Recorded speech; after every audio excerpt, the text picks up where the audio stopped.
ടീച്ചറിൻ്റെ കുഞ്ഞുമക്കൾക്ക് നമസ്കാരം. സുഖാണോ? ഹാപ്പിയാണോ?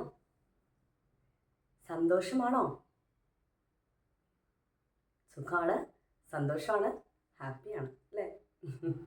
ടീച്ചർക്കും സന്തോഷം. ഓക്കെ, അപ്പം നമുക്ക് അടുത്ത അക്ഷരം പഠിക്കാനായിട്ട് പോകാം. എങ്ങനെയാണ് അക്ഷരങ്ങൾ പഠിക്കേണ്ടത്? 2 ലൈനിൽ എഴുതിയിട്ടുള്ള അക്ഷരങ്ങളാണ് നമ്മൾ പഠിക്കുന്നത് കേട്ടോ. നമ്മൾ സ്വരാക്ഷരങ്ങൾ ഓൾറെഡി പഠിച്ചു കഴിഞ്ഞതാണ്. 2 ലൈനിലേക്ക് നമുക്ക് എഴുതാം. ഓക്കെ, എങ്ങനെയാണ് 2 ലൈനിൽ എഴുതാന്നുള്ളത് ശ്രദ്ധിച്ചിരിക്കുക. ഇനി നമുക്ക് 2 അക്ഷരം കൂടിയാണ് 2 ലൈനിൽ എഴുതാനായിട്ട് പഠിക്കേണ്ടതുള്ളൂ. അതും കൂടെ നമുക്ക് കാണാം. ഓക്കെ, ഏതക്ഷരമാണ്?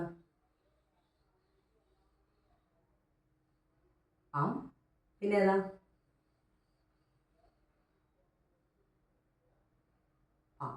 അല്ലേ? ഈ 2 അക്ഷരം കൂടിയേ നമുക്കിനി 2 ലൈനിൽ എഴുതാൻ പഠിക്കേണ്ടതുള്ളൂ. ഓക്കെ, നമുക്ക് പഠിക്കാം. ശ്രദ്ധിക്കുക കേട്ടോ. എഴുതാൻ നമ്മൾ ഓൾറെഡി പഠിച്ചു കഴിഞ്ഞതാണ് അല്ലേ?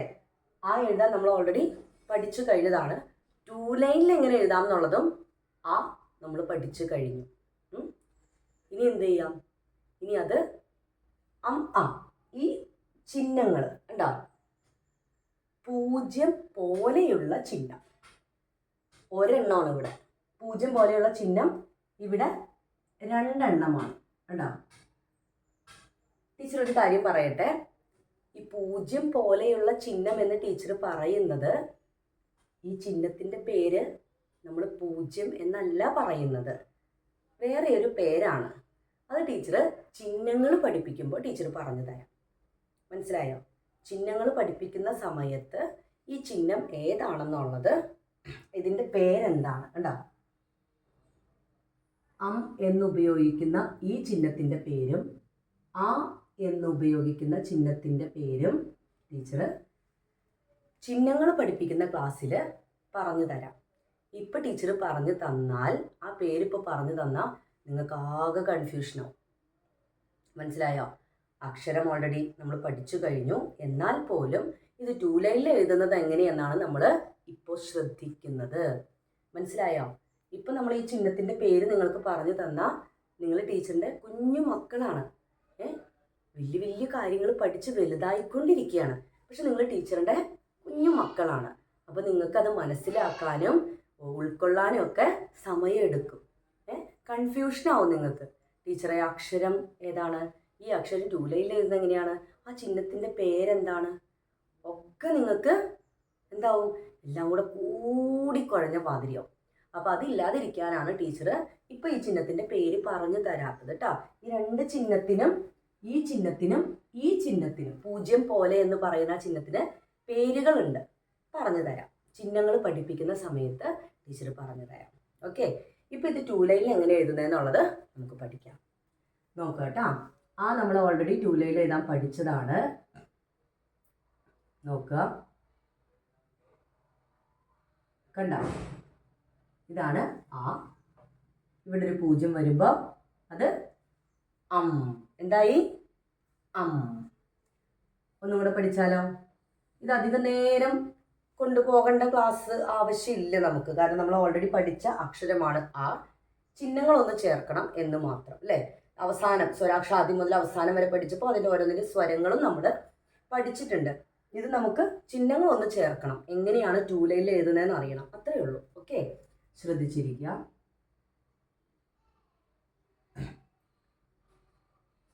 കണ്ടോ? ഇത് ഓക്കെ. ഇനി അടുത്തത് നമുക്ക് എഴുതാം. 2 ലൈനിൽ എങ്ങനെയാണ് എഴുതുന്നതെന്ന് നോക്കുക. ഇങ്ങനെ എഴുതി സാധാരണ പോലെ തന്നെ നമ്മൾ എഴുതുക. എന്നിട്ട് എന്ത് ചെയ്യുക? ഈ 0 ഇവിടെ ഒരെണ്ണം ടച്ച് ചെയ്യണം, ഇവിടെ ഒരെണ്ണം ടച്ച് ചെയ്യണം. ഇതെന്തായി? ഏതാണ്? ഒന്ന് പറഞ്ഞേ. ഒന്നും കൂടെ എഴുതിയാലോ? നമുക്ക് ഒരുമിച്ച് ഒറ്റ ലൈനിൽ നമുക്ക് എഴുതാം. ശ്രദ്ധിച്ചിരിക്കുക. കണ്ടോ? ഇത് ചെറിയൊരു വ്യത്യാസം വന്നിട്ടുണ്ട്. ടീച്ചറത് മാച്ചിട്ട് എഴുതാം. നോക്കാം. കണ്ട? അം. കണ്ടോ? അടുത്തത്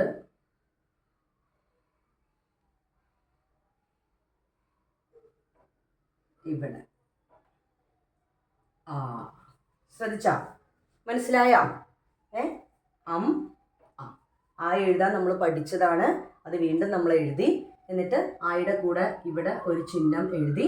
അത് അം എന്ന് നമ്മൾ പറയുന്നു. ഇവിടെ ആ എഴുതിയിട്ട് 2 ചിഹ്നം നമ്മൾ ഇടുന്നു. അതിന് ആ എന്ന് പറയുന്നു. ഓക്കെ. സ്വരാക്ഷരങ്ങൾ നമ്മളെല്ലാം 2 ലൈനിൽ 2 വരയിട്ട ബുക്കിൽ എങ്ങനെ എഴുതാമെന്ന് നമ്മൾ പഠിച്ചു കഴിഞ്ഞു. ഓരോ ക്ലാസ്സുകളും ശ്രദ്ധയോടെ ഇരുന്ന് പഠിക്കുക. നമുക്കിനി അടുത്ത ക്ലാസ്സിൽ ഓരോരോ കാര്യങ്ങളായിട്ട് നമുക്ക് പതിയെ പതിയെ പഠിക്കാം.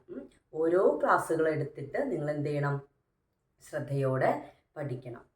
എല്ലാം കൂടെ ഒരുമിച്ച് ഒരു ദിവസം പഠിക്കാൻ നിൽക്കണ്ട.